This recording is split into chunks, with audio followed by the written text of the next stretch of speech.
যদি আমাদের হাতে ক্ষমতা থাকতো মমতা ব্যানার্জিকে করে দিতাম। যদি আমরা হাত গুটিয়ে চুপচাপ বসে থাকি এই বাংলাকে আমরা আর বাঁচাতে পারবো না। মুসলিমদেরকে পিটিয়ে হত্যা করো, মুসলিমদেরকে লকাবের মধ্যে মেরে দাও। আমরাও আবু সিদ্দিকের মতো হতে রাজি আছি, কিন্তু আর শাসক দলের আইনজীবী কি আর এখানে তৃণমূলের এগেনস্টে তো এলিগেশনটা আসেনি, এসেছে প্রশাসনের বিরুদ্ধে এসছে। তাহলে এখানে বিজেপি হোক, তৃণমূল হোক, কংগ্রেস হোক, আইএসএফ হোক, আর যাই হোক, যত দল আছে, যে যত সংগঠন আছে, সকলকে এখানে একটাই প্রতিবাদ করা দরকার যে একটা তরতাজা যুবক সে মারা গেছে, তাকে পিটিয়ে মেরে দিয়েছে পুলিশ। অর্থাৎ মমতা ব্যানার্জির উচিত, তিনি পুলিশ মন্ত্রী, তার উচিত ওনাকে সাসপেন্ড করে ওকে লকআপের মধ্যে রাখা, তারপরে বিচারটা যা হবার হবে। ওনার ক্ষমতা আছে, ওনার সাহস আছে, কিন্তু না, সাহস নেই। কারণ হচ্ছে এই তৃণমূলটা প্রকৃত মমতা ব্যানার্জি চালাচ্ছে না। আপনাদেরকে বলে দিই, প্রতিনিয়ত যে ঘটনাটা ঘটছে রাজ্যের বুকে, এই তৃণমূলটা মমতা ব্যানার্জি চালাচ্ছে না, এটা ভিতর থেকে আরএসএস চালাচ্ছে। এবং প্রত্যেকটা প্রশাসন লেভেলে যত ডিপার্টমেন্ট আছে, প্রত্যেকটা ডিপার্টমেন্টে আরএসএসের ওই ন্যাচ্চর ছাঁচড়দেরকে ঢুকিয়ে রেখে দিয়েছে, যারা চাচ্ছে একটা সাম্প্রদায়িক দাঙ্গা বাঁধাবো, এই মুসলিম ছেলেদেরকে মারবো, কখন দলিতদেরকে মারবো, কখন আদিবাসীদেরকে মারবো, যাতে করে এই সমাজে একটা দাঙ্গা সৃষ্টি হয়। যার জন্য মানুষ কিন্তু সচেতন, মানুষ এত সহজে ওই ফাঁদে পা দেবে না। আগামী দিনে আপনাদেরকে বলে দিচ্ছি, এমন একটা টাইম আসবে, যা পরিস্থিতি ঘটছে আগামী দিন তৃণমূল কংগ্রেসে এই যে গণপিটুনি যেটা হচ্ছে, এই তৃণমূল কংগ্রেসের নেতারা গণপিটুনির মধ্যে পড়বে। তার সঙ্গে সঙ্গে প্রথম ধাপ যেটা হবে, আপনাদেরকে বলে দিই, কিছুদিনের মধ্যে পুলিশকে গণপিটুনি করবে পাবলিক। কারণ মানুষ ওই আইনের ভরসা করে সবসময় মার খেয়ে যাবে, একটার পর একটা মরবে। কেউ ছাদ থেকে কাউকে ফেলে মেরে দেবে, কাউকে রেল লাইনে ফেলে মেরে দেবে, কাউকে পিটিয়ে মেরে দেবে। এটা কিন্তু মানুষ আর সহ্য করবে না। মানুষের একটা কিন্তু ধৈর্য আছে, দেয়ালে যখন পিঠ ঠেকে যাবে তখন কিন্তু পাল্টা সে আক্রমণ করতে বাধ্য হবে। ওই জন্য আগামী দিনে পুলিশ সচেতন হতে হবে, মানুষ আর সচেতন হবে না। মানুষ যা হবার হয়ে গেছে, মানুষ এবার রিয়াকশান দেবে। এবার পুলিশকে সচেতন হতে হবে যে ওরা গণপিটুনি খাবে না থানার মধ্যে নিরপেক্ষভাবে তারা আইনটাকে চালাবে, এটাই সিদ্ধান্ত নিতে হবে। এই যে রাজদীপ সরকার, যার বিরুদ্ধে এত অভিযোগ, আমরা খবর পেলাম যে তাকে ট্রান্সফার করে দেওয়া হবে। আচ্ছা, এর থেকে আর এটা মিডিয়ার আপনাদের সামনে বলবো কি করে? এ তো আমার বাংলা লজ্জা। তো আমরা যে মিডিয়ার মাধ্যমে বলছি, সারা ভারতবর্ষ, সারা বিশ্ব দেখছে যে পশ্চিমবাংলা এরকম একটা পরিস্থিতি, আমার বাংলা লজ্জা। তো এটা আমার বাংলা, মমতা ব্যানার্জির বাবাগিলি বাংলা না, এটা আমার রাজ্য। অর্থাৎ আমরা ট্যাক্স দিয়ে এই রাজ্যটাকে চালাই, এই দেশটাকে চালাই। অর্থাৎ মমতা ব্যানার্জি যে কর্মকাণ্ড করে বেড়াচ্ছে, এই রাজীবকে যেটা ট্রান্সফার করে দিয়েছে, এটা উচিত হয়েছে? এটা মানুষের পর্যায়ে পড়ে? আমার তো মনে হয় মুখ্যমন্ত্রী মানুষের মধ্যে পড়ে না। ওনার যদি ন্যূনতম মানুষের চামড়া যদি গায়ে থাকতো, যদি মানবিক মনুষ্যত্ব যদি থাকতো, কোনোদিনও এই ঘটনাটা ঘটতো না। মমতা ব্যানার্জির শরীরে মানুষের চামড়া নেই, পুরো গন্ডারের চামড়া হয়ে আছে। কেন উনি কথায় কথায় ওকে অ্যারেস্ট করায় না, কিন্তু আমরা রাজি আছি অ্যারেস্ট হতে। আমরাও আনিস খান হতে রাজি আছি, আমরাও আবু সিদ্দিকের মতো হতে রাজি আছি। কিন্তু মমতা ব্যানার্জিকে বলবো, আপনি আগে মানুষ হন, তারপরে মুখ্যমন্ত্রী হবেন। তার আগে আপনি মুখ্যমন্ত্রীর দাবি করবেন না। নির্লজ্জ মুখ্যমন্ত্রী, বাংলার মুখ্যমন্ত্রী মমতা ব্যানার্জি হচ্ছে নির্লজ্জ। যদি লজ্জা শরম যদি থাকতো একটু, তাহলে এর রিয়াকশানটা মমতা ব্যানার্জি দিত, সঙ্গে সঙ্গে ওই পুলিশকে সাসপেন্ড করে ওকে লকআপের মধ্যে দিত। কিন্তু সেটা করবে না। কারণ হচ্ছে এই তৃণমূল দলটাকে মমতা ব্যানার্জির দাবাং ছেলেগুলো টিকিয়ে রেখে দিয়েছে এবং প্রশাসনকে টিকিয়ে রেখে দিয়েছে। আপনারা দেখেছেন প্রত্যেকটা ইলেকশনে মানুষ খুন, প্রত্যেকটা ইলেকশনে ভোট লুট, প্রত্যেকটা ইলেকশনে গণতন্ত্র লুট হচ্ছে। তারপরেও মমতা ব্যানার্জি সেখানে নবান্নে বসে বসে বড় বড় ভাষণ দিচ্ছে। কিন্তু আমাদের বক্তব্য হচ্ছে, মমতা ব্যানার্জি শুধরাবে কখন, কবে শুধরাবে? মুসলিম করে চেঁচায়। এবং আমরা দেখেছি, আপনারা সোশ্যাল মিডিয়ায় দেখিয়েছেন, মমতা ব্যানার্জি দুধেল গাই।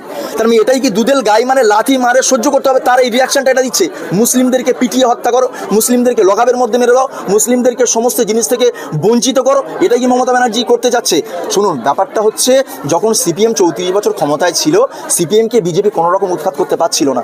যার জন্য মমতা ব্যানার্জিকে একটা মুখ পেয়েছিল আরএসএস এবং বিজেপি, তাকে দিয়ে যেহেতু বিজেপি সরাসরি যদি সিপিএমের সঙ্গে মুভমেন্ট করে পারবে না, যার জন্য মমতা ব্যানার্জিকে সংখ্যালঘু দরদি, মুসলিম দরদি সাজিয়ে সামনে এনে আজকের সেই জায়গাটা দখল করে, যাতে করে বিজেপি আস্তে আস্তে চলে আসে। এই যে আপ ডাউন হচ্ছে, আপনারা বলবেন সিট কমে গেছে, এটা কোনো ফ্যাক্টর নয়।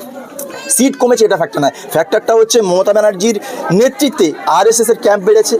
আপনারা জানেন চারিদিকে আরএসএস বেড়ে গেছে। তারপরে এই আরএসএস এর ক্যাডারগুলো তারা প্রশাসন লেভেলে ঢুকে যাচ্ছে, বিভিন্ন ডিপার্টমেন্টে ঢুকে যাচ্ছে। আগামী দিনে এই পশ্চিমবাংলাকে আমাদের বাঁচাতে হবে।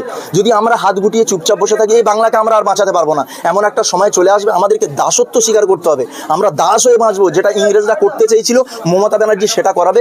অর্থাৎ এটা আমরা কখনো হতে দেবো না। এর জন্য যদি হাজার হাজার যুবকের জীবন দিতে হয়, আমরা জীবন দিতে রাজি আছি। কিন্তু এই বাংলাকে আমরা বাঁচাবো, এই দেশকে আমরা বাঁচাবো। দাভাগিন অভিনয় হবে তো। এই দেখুন, এই যে আবু সিদ্দিককে খুন করেছে পুলিশ, আর মমতা ব্যানার্জি আমাদের ট্যাক্সের টাকা, ওই ছেলেটার ট্যাক্সের টাকা, আবু সিদ্দিকের ট্যাক্সের টাকা নিয়ে পুলিশকে বাঁচানোর জন্য সুপ্রিম কোর্টে যাবে। আপনারা দেখুন এই মমতা ব্যানার্জি যাবে, কত বড় নির্লজ্জ যে ছেলেটাকে খুন করে দিয়েছে সেই ছেলেটার ট্যাক্সের টাকা নিয়ে পুলিশকে বাঁচানোর জন্য সুপ্রিম কোর্টে যাবে। এটা আমাদের জন্য সত্যি বলছি মানে দুর্ভাগ্যজনক। আমরা ভাষা মানে বোঝাতে পারছি না কি করব, মানে অগণতান্ত্রিক কথা। তারপরে আমি বলছি একটা, যদি আমাদের হাতে ক্ষমতা থাকতো মমতা ব্যানার্জিকে পিটিয়ে লাট করে দিতাম। ওনার মুখ্যমন্ত্রী হওয়ার যোগ্যতা আছে নাকি? একটুও যোগ্যতা নাই। কেন আর গণতন্ত্রের বাইরে কথা হচ্ছে, আমি তারপরেও বলছি, কারণ আমরা মানুষ, আমরা কোনো জন্তু জানোয়ার নয়। আমাদের মধ্যে একটা সেন্স আছে, আমাদের মধ্যে ভালোবাসা আছে, আমাদের মধ্যে রাগ আছে, আমরাও তো রক্তে মাংসে গড়া মানুষ। তাহলে আমাদের যে ঘটনাটা মমতা ব্যানার্জি আমাদের সঙ্গে ঘটাচ্ছে, এত বড় একটা ঘটনা ঘটানো, মমতা ব্যানার্জি একটা বক্তব্য দিয়েছে, একটা কোনো বক্তব্য দেয়নি যে এটা কেন হলো। জানে হয়েছে, মুসলিম হয়েছে তো কি যায়, ওরা তো দুধের গাই। বিজেপি করবো, ওরা আমাকে ভোট দেবে, অর্থাৎ ওদেরকে মারো পেটো যাই করো, ওদেরকে পিস মারা করে দাও, কিন্তু ওরা আমাকেই ভোট দেবে। মমতা ব্যানার্জি এটা বুঝে গেল। আবু সিদ্দিক মারা গেল, সেই জায়গায় শুভেন্দু অধিকারী কোনো বক্তব্য কিংবা কোনো প্রতিনিধি এখানে আসতে দেখলাম না। মুসলিম ছেলে বলে, মুসলিমরা ভোট দেয়নি বলে আসতে হবে না, এটা শুভেন্দু অধিকারী বড় বড় ভাষণ দেয় তো। এগুলো হচ্ছে গটার গেম। আজকে যদি সত্যি উনি যদি রাজনৈতিক নেতা হতো, অবশ্যই শুভেন্দু অধিকারী এখানে আসতো। আমরা আজকে এসেছি কিসের জন্য? আমরা মানুষ হিসেবে এসেছি, কোনো দল নিয়ে আসিনি। আপনারা দেখেছেন কন্টিনিউ আমরা লড়াই করেছি, বিনা পতাকায় লড়াই করেছি। আমরা বলিনি যে আমরা আইএসএফ এর পক্ষ থেকে এসেছি, কিন্তু আমরা মানুষ হিসেবে পাশে এসেছি। অর্থাৎ এই শুভেন্দু অধিকারী যেটা করতে যাচ্ছে, এর বক্তব্য হচ্ছে মুসলিমরা আমার ভোট দেয়নি, আমি কেন যাব? আচ্ছা, ভোটের জন্য আমাদের এই আসতে হবে মানুষের কাছে? মানুষ ভোট দেবে এমনি ভোট দেয়নি বলে একজন হলেও তো ভোট দিয়েছে, এই বাংলার মানুষ ভোট দিয়েছে। আজকের যে কেন্দ্র সরকার চলছে, যে নরেন্দ্র মোদী যে কেন্দ্রে বসে আছে, সেখানে তো ট্যাক্সের টাকা আমরাই দিচ্ছি, নাকি শুধু হিন্দুরা দিচ্ছে? আমি হিন্দু মুসলিম ডিভাইড করতে চাই না, কারণ হচ্ছে আমরা এখানে সকলে শান্তির সঙ্গে বসবাস করতে চাই, এবং সম্প্রীতির বাংলা, সম্প্রীতি যেন থাকে সেই ব্যবস্থা করবো আগামী দিনে। এই লড়াই আমাদের জারি থাকবে যতক্ষণ না পর্যন্ত এই পুলিশ মন্ত্রী মমতা ব্যানার্জিকে যতক্ষণ না আমরা উৎখাত করছি, আর অভিষেককে যতক্ষণ না পর্যন্ত আমরা শুভেন্দু অধিকারী যতক্ষণ না পর্যন্ত আমরা উৎখাত করে দিচ্ছি, ততক্ষণ না পর্যন্ত এই বাংলা কখনো শান্ত হবে না, আর কেউ করতে পারবে না। পুলিশ একজনকে পিটিয়ে মেরেছে, অভিযোগ করছে তার বাড়ির লোক। সেই জায়গায় কান্তি গাঙ্গুলিকে দেখলাম, নওশাদ সিদ্দিকীকে দেখলাম আসলেন, কিন্তু আমরা দেখলাম যে শাসক দলের কোনো প্রতিনিধিকে এই জায়গায় আসতে দেখলাম না। আর একটু ওয়েট করো, ফেরালাভ লিমিকে আসবে, কারণ চারিদিকে যেভাবে মানুষের ঝড় উঠেছে, আস্তে আস্তে মানুষ কিন্তু বুঝতে শিখছে। তৃণমূল হোক, বিজেপি হোক, কংগ্রেস হোক, যে দল করে না কেন, সকলে কিন্তু আওয়াজ তুলতে শুরু করেছে যে এটা কেন হচ্ছে, কি করে হচ্ছে, এর পিছনে আছে কারা, যার জন্য আর একটু দেরি করুন, তৃণমূলের নেতারা ফেরালাভ লিমিকে পাউডার মেখে আবার এখানে চলে আসবে।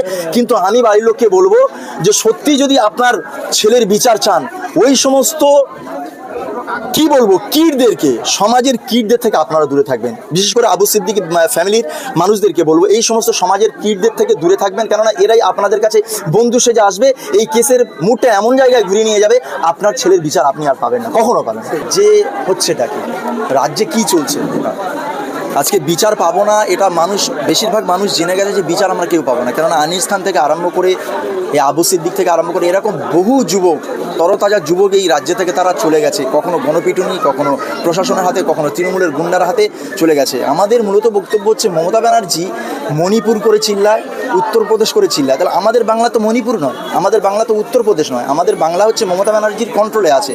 তারপরেও সেই উত্তরপ্রদেশের মতো ঘটনা ঘটছে, মণিপুরের মতো ঘটনা ঘটছে।